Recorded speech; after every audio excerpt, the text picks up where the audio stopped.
En Australie, un professeur est appelé à prendre la parole et débute par une blague innocente, avant de faire une remarque offensante qui choque l'auditoire.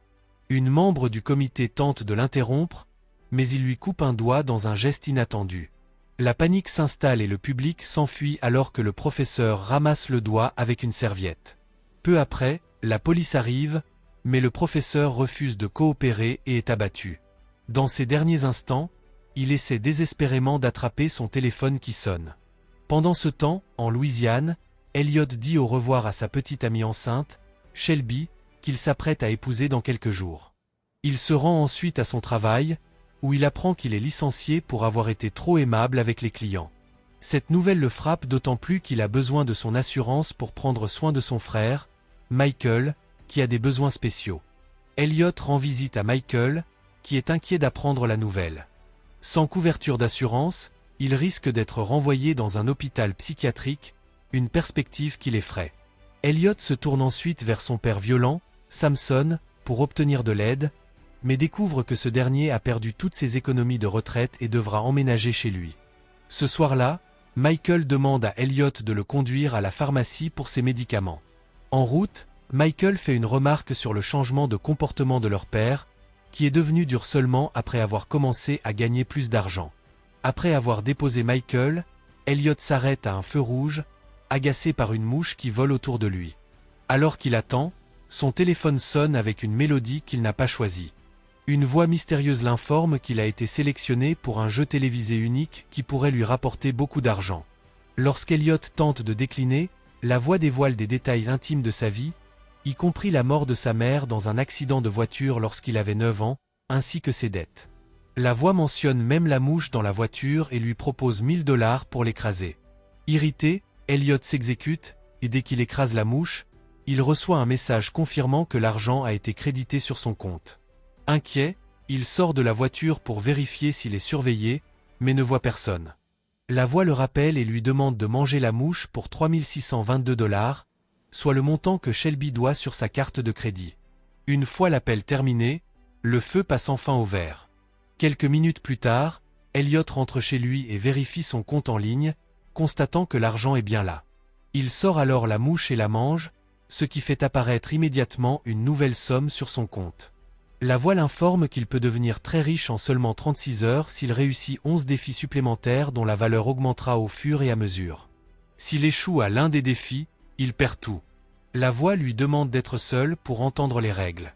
En voyant Shelby quitter sa chambre, Elliot se déplace dans la maison pour l'éviter et finit par se cacher dans la salle de bain. Annoncer le jeu à quelqu'un, essayer de contacter les organisateurs ou interférer avec le jeu équivaut à une défaite. Elliot appuie sur un bouton pour accepter l'accord, et la voix lui demande de chanter « Je danserai avec le crapaud doré » pour finaliser son inscription. Elle lui dit que le prochain défi aura lieu le lendemain avant de raccrocher. Elliot retourne auprès de Shelby et lui dit qu'il a préparé une surprise pour ne plus avoir à l'écouter. Le lendemain, il se rend au parc avec Shelby et ses parents, mais ne peut s'empêcher de penser à l'appel. Lorsque son téléphone sonne, il s'éloigne du groupe pour écouter le défi suivant. Il doit faire pleurer un enfant en 5 minutes pour gagner $5000. Il repère une petite fille qui court et lui bloque le chemin, lui disant que ses parents vont l'abandonner dans un orphelinat. Quand elle ne le croit pas, il désigne ses parents en expliquant qu'il parle de cela en ce moment.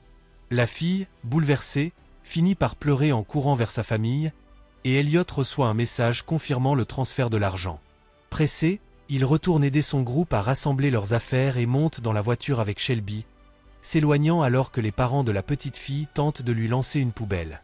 Quelques minutes plus tard, ils arrivent à l'église pour récupérer Samson. Pendant que Shelby l'aide à remonter dans son fauteuil roulant, Elliot reçoit un nouvel appel. Il doit brûler une crèche fabriquée par des enfants aveugles. Shelby aide Samson dans les toilettes tout en essayant de gérer ses plaintes sur le bébé et leur mariage, ce qui révèle ses opinions racistes. Cela ne l'empêche pas de lui demander de l'aide pour sa fermeture éclair. Profitant de la situation, Elliot vole la crèche et se rend dans l'arrière-cour pour l'incendier, recevant immédiatement l'argent. Cependant, il perd le contrôle du feu qui se propage rapidement à l'église. Il essaie d'éteindre le feu avec un extincteur, mais cela ne suffit pas. En proie à la panique, il active l'alarme avant de retrouver Shelby et Samson pour fuir. Dehors, il reçoit un nouvel appel l'instruisant de suivre un sans-abri de l'autre côté de la rue. Ignorant les protestations de Shelby, il la laisse derrière lui avec son père. Au commissariat, les parents de la petite fille signalent l'incident, tandis que le sans-abri raconte qu'un homme lui a proposé une autruche et $1000 pour ses vêtements et son caddie. Mais il a pris les affaires et s'est enfui. Les descriptions des deux victimes concordent et le détective Chilcoa s'intéresse à l'affaire, surtout lorsqu'un nouveau rapport arrive, selon lequel le même homme a déclenché un incendie dans une église. Alors que Chilcoa annonce qu'il ira lui-même, un officier arrive avec la fameuse autruche. Pendant ce temps, Elliot a revêtu les vêtements du sans-abri et s'attaque au 6e défi, qui l'emmène dans une très vieille maison. Pour $50 000, il doit emmener le gars du 6B prendre un café avant 16 heures. Elliot pense que c'est très facile, mais quand il entre dans l'appartement, il est troublé de trouver le gars mort dans la baignoire. La voix explique que l'homme s'est autosupprimé, mais cela ne devrait pas arrêter Elliot. Déterminé à gagner la partie, Elliot vaporise du désodorisant sur tout le corps pour masquer l'odeur de pourriture et le traîne hors de l'appartement dans le chariot du sans-abri, en s'assurant de le mettre dans une position qui lui donne l'air vivant. Au restaurant, il couvre le visage du corps avec un chapeau et se montre impoli envers la serveuse parce qu'elle met trop de temps à prendre sa commande. Alors qu'il ne reste qu'une minute au compteur, un groupe de policiers entre dans le restaurant et s'assoit juste derrière Elliot, ce qui le rend nerveux. Le serveur leur sert d'abord un café, ce qui ne laisse pas d'autre choix à Elliot que de leur voler une tasse et de la poser sur sa table juste à temps. Un message sur son téléphone confirme qu'il a reçu l'argent, mais maintenant les officiers sont en colère. Elliot s'excuse et laisse tomber une liasse d'argent sur la table tout en appelant les policiers parce qu'ils mettaient de l'alcool dans leur café. Cela les fait reculer et Elliot parvient à s'échapper. Il reçoit alors un appel de la voix, qui est tellement impressionné par le stratagème de la police qu'il le compte comme le 7e défi. Cependant, la voix dit également que le dossier de Michael est déjà en cours de révision car la compagnie d'assurance a abandonné son soutien. Michael sort dans une rue calme et trouve un bus conduit par une personne silencieuse avec un masque, alors il monte à bord. Pendant ce temps, au restaurant, la police récupère le corps et Chilcoa trouve une carte tombée du portefeuille d'Elo quand il a payé. Il voit un homme étrange appelé Vogler parler à la serveuse, mais il est parti avant de pouvoir l'interroger. La serveuse dit à Chilcoa que Vogler a prétendu être un journaliste et lui a laissé un papier avec ses coordonnées, que Chilcoa prend pour lui-même. Quelques instants plus tard, Chilcoa rend visite à Vogler dans sa caravane, mais Vogler s'enfuit immédiatement et se cache derrière une barrière, qu'il verrouille pour empêcher Chilcoa de le suivre. Il prétend que les flics travaillent pour eux, et dit à Chilcoa de tuer Elliot, puis il s'en va. Chilcoa décide de fouiller la caravane et trouve de nombreuses informations sur le jeu qui se déroule dans tout le pays et même un symbole qui semble être le logo de l'organisation. De retour à Elliot, il est toujours dans le bus lorsqu'il reçoit l'appel suivant. La voix lui dit de sortir sa carte de bibliothèque, mais Elliot ne la trouve pas dans le portefeuille. Cela signifie que la police connaît désormais son identité et qu'il risque 10 ans de prison. Cependant, la voix lui fait remarquer que s'il termine le jeu, il fera disparaître toutes les charges qui pèsent contre lui. Tard dans la nuit, le bus dépose Elliot dans un motel et il se rend dans la chambre 8, où il trouve le logo de l'organisation sur le porte-clés. Dans la pièce, il y a une infirmière et un homme appelé John qui le reconnaît. Il s'avère qu'ils sont allés à l'école ensemble et que John harcelait Elliot tout le temps. Alors que l'infirmière sort une scie, Elliot reçoit un appel lui demandant de couper le bras de John. Elliot refuse de le faire, mais quand il le demande à John, le gars accepte de le faire. Cela signifie qu'il est payé pour cela. Elliot se prépare à le faire, mais l'infirmière ne donne à John qu'une anesthésie locale, alors Elliot a peur de le faire alors que John est éveillé. Désespéré de gagner, John commence à insulter Elliot et à lui rappeler toutes les choses qu'il a faites à lui et à son frère à l'école, y compris pisser sur le visage de Michael. Finalement, Elliot craque et coupe le bras d'un seul geste tandis que John hurle de douleur et que du sang éclabousse partout. Ensuite, Elliot met John dans sa voiture et l'emmène à l'hôpital, donnant le bras dans un sac à une infirmière avant de partir. En sortant, il voit le frère de John et se souvient qu'il le harcelait aussi, alors il attrape une chaise et le frappe avec 2 fois jusqu'à ce qu'elle se brise. Il reçoit alors un message confirmant que ce dernier acte est le défi numéro 9. Pendant ce temps, la police fouille la maison d'Elliot pour obtenir un indice sur sa prochaine destination. Quelques heures plus tard, Elliot se rend au dîner d'entraînement pour son mariage. Il salue tout le monde mais se dirige rapidement vers un coin, attendant avec anxiété le prochain appel.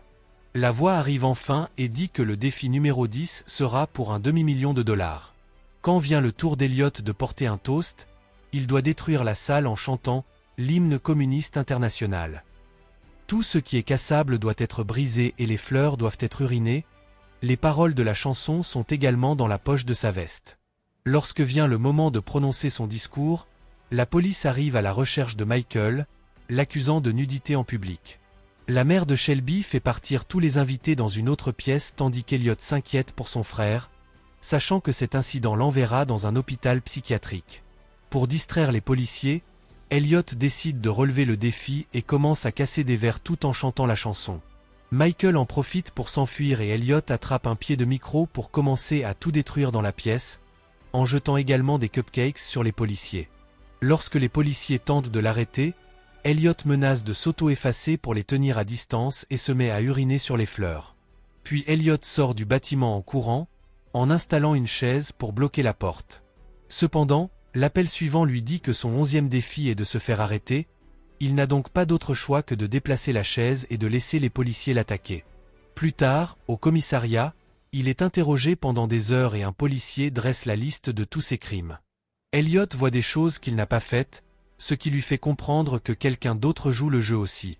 Au bureau principal, Chilcoa apprend aux informations que le camping-car de Vogler a été incendié.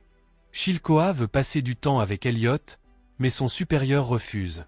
Quand Elliot est enfin laissé seul, il casse le bas de la chaise et attend qu'un policier entre, utilisant le morceau de chaise pour le menacer de lui donner une arme. Il utilise ensuite le policier comme bouclier et exige qu'on lui rende son téléphone. Les policiers sont déjà en train d'élaborer un plan pour qu'Elliot se rende dans une autre pièce et verrouille la porte pendant qu'il reçoit l'appel suivant. La voix confirme qu'il y a un autre joueur et que si ce gars termine les 13 défis en premier, il obtient le prix tandis qu'Elliot est emprisonné. Le policier profite de la diversion pour essayer de récupérer son arme, mais Elliot tire accidentellement et l'officier reçoit une balle dans le pied. Les autres policiers sont sur le point d'enfoncer la porte, alors Elliot attrape une chaise et saute par la fenêtre, atterrissant sur une benne à ordures. Son téléphone tombe et il pense le récupérer, mais Chilcoa pointe son arme sur lui depuis la fenêtre et d'autres policiers arrivent, il n'a donc pas d'autre choix que de s'enfuir. Quelques minutes plus tard, Elliot vole un téléphone à un inconnu dans la rue et le retient en criant qu'il sait qu'il est surveillé et qu'ils peuvent l'appeler sur ce nouveau téléphone, mais rien ne se passe. À ce moment-là, une femme passe et Elliot commence à la harceler, pensant qu'elle fait aussi partie du jeu et la suit jusqu'à chez elle.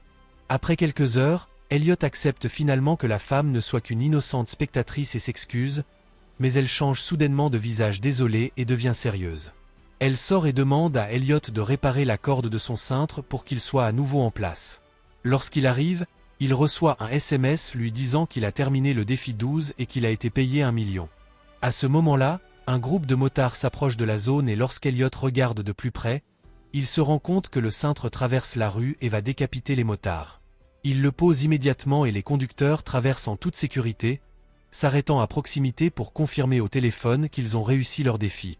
Mais le deuxième joueur apparaît au loin étant une deuxième corde, ce qui fait courir Elliot pour prévenir les jeunes.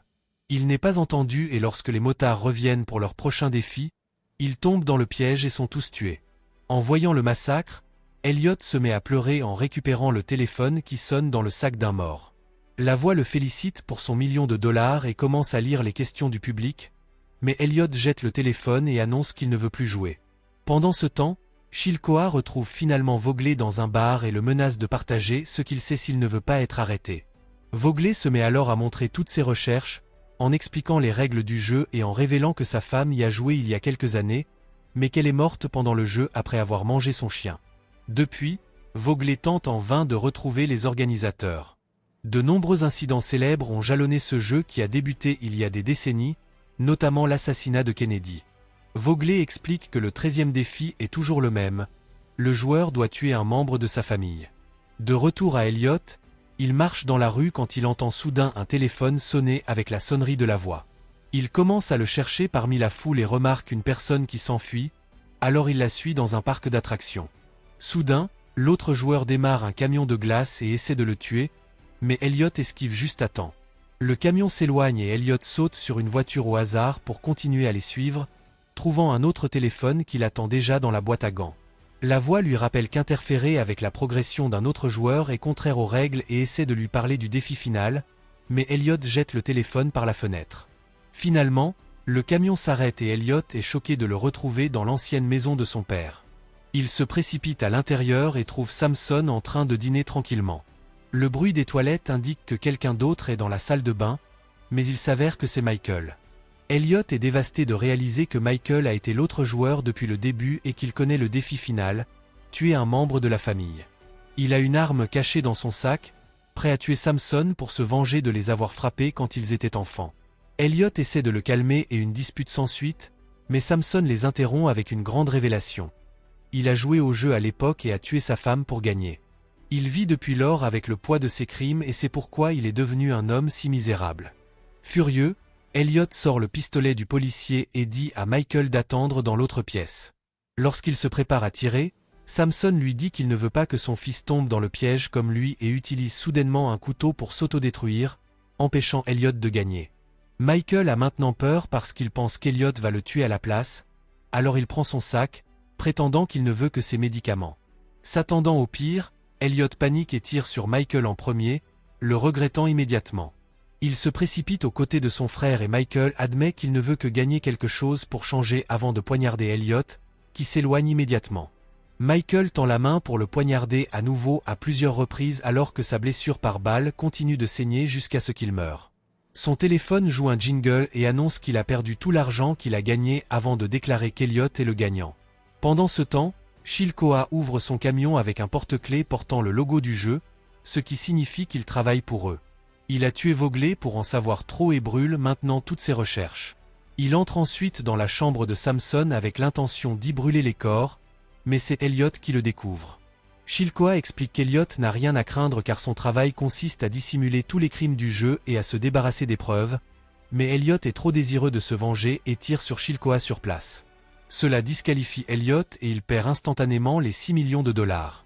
Quelques instants plus tard, Elliot appelle Shelby pour s'assurer qu'elle va bien. Shelby dit que quelqu'un l'a appelée et lui a demandé de manger une mouche mais qu'elle ne l'a pas fait, alors Elliot soupire de soulagement.